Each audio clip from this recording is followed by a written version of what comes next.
Chris Watkin back again for part 4 of a 5-part series with my very good friend Maxine Fothergill, who is a fantastic letting agent, property investor, former ARLA PropertyMark national president. So what she doesn't know about property isn't worth knowing. Maxine's written this book called How to Become a Successful Property Investor.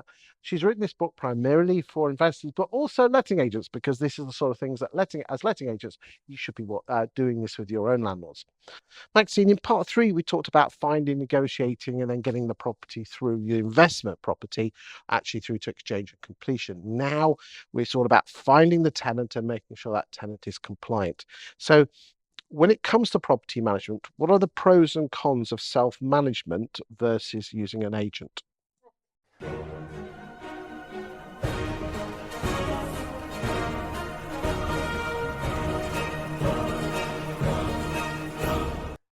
Well, obviously, if you are going to self-manage, then you will save some money.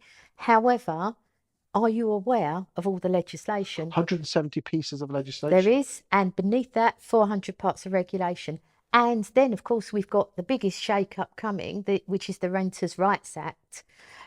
So there is a huge amount of legislation to know.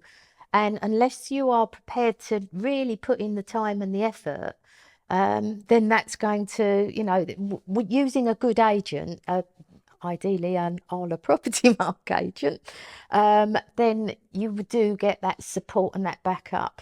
I know that you've got associations like the National Landlords Association, but to be totally honest with you, in my experience, most landlords that have got maybe 1 or 2 properties, it's not their core job. So they're quite happy to go on an accreditation training course, and I am actually one of the trainers for London Landlord Accreditation.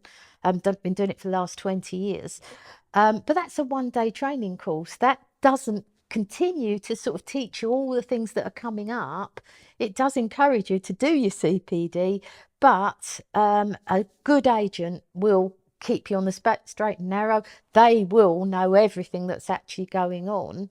So although there's a cost implication in it, to me it's an absolute no-brainer because it's a professional fee. So every penny that you actually pay your agent is 100% tax deductible. It is. So if it was 10%, it's really only costing you 6%. Because most landlords are high rate taxpayers. You see, one thing that I find fascinating is that probably only half of landlords, I think it's 45% use an agent and 55 don't. That's the recognised figures. I know some people have a different thought on the percentage, but let's just say it's roughly 50-50. I find it fascinating that there are an awful lot of tenants out there that only focus on the non-agent properties. Is there a reason behind that? Maybe because there are some non-compliance that's going on.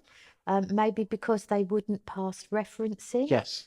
I mean, for myself and for my own portfolio of properties, we do full proper referencing through my agency, but we also take rental guarantee insurance.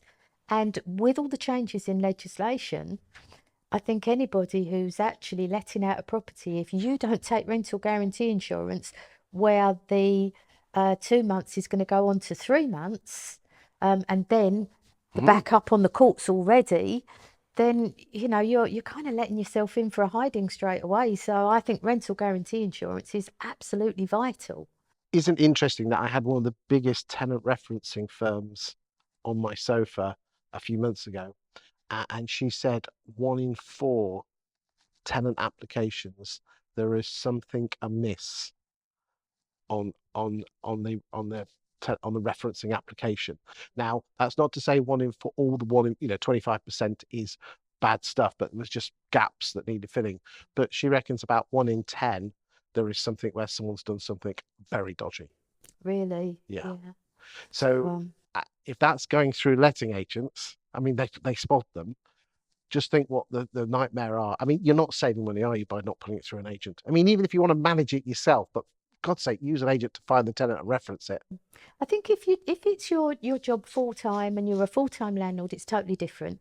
But if you are a landlord with just 1 or 2, maybe 3 properties, why? Why would you want to do all of that yourself? Why would you want to take the phone call when the toilet breaks and, I've lost my keys or anything else? Why would you want to be taking the calls when, or when the tenant stops paying the money?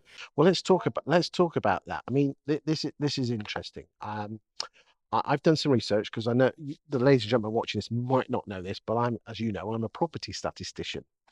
And I did some work a couple of years back and looked at the government statistics and also some statistics that I know from the industry.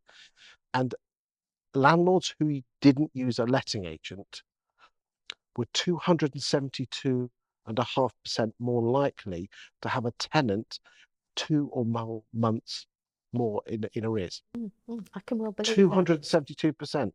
No wonder, should we say, the tenants that wouldn't pass a reference are gravitating to your spare rooms or your open rent land.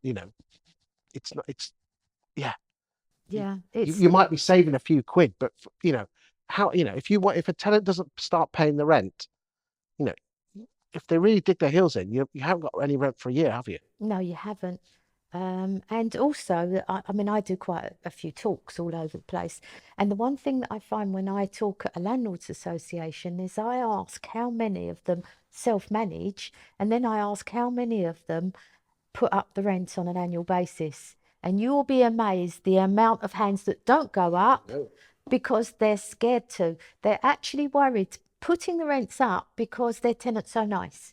Now, this is absolutely crazy. As we know, interest rates were really low. Then they started rising and rising and rising. I think we had about 13 interest rate increases.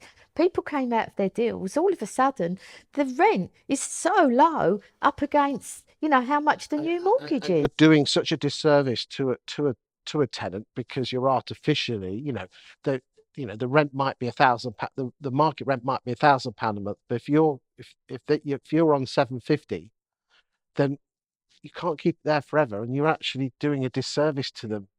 And not only that, I actually equate it when I'm doing these talks to if it was my employees and I don't give them a wage increase, then how would they feel year on year? They don't get a wage increase, they would leave. But this is what landlords are doing.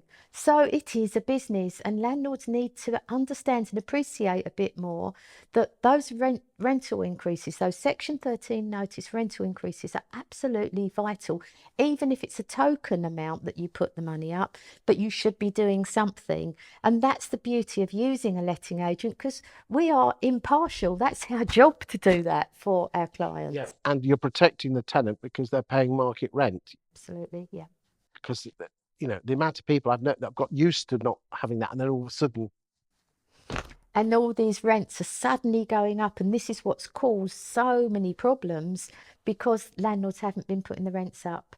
So I think that that's absolutely vital. Landlords must put the rents up, and if they feel awkward, use an agent. The agent will pay dividends. By using an agent, it will pay you dividends because you will get market rents and your referencing done, your rental guarantee and everything else. And you don't need to worry about all those silly phone calls and property inspections as well. The agent should, within their services, be able to provide property visits to make sure that your asset is being looked after well. and that's it. It's an asset. It is. Well, that's the end of part 4, ladies and gentlemen. In part 5, the final part, which we'll do in the next video, we'll be talking about, once you've bought 1 or 2, how to grow your investment to really make it shine and sing. Maxine, thank you for your time today.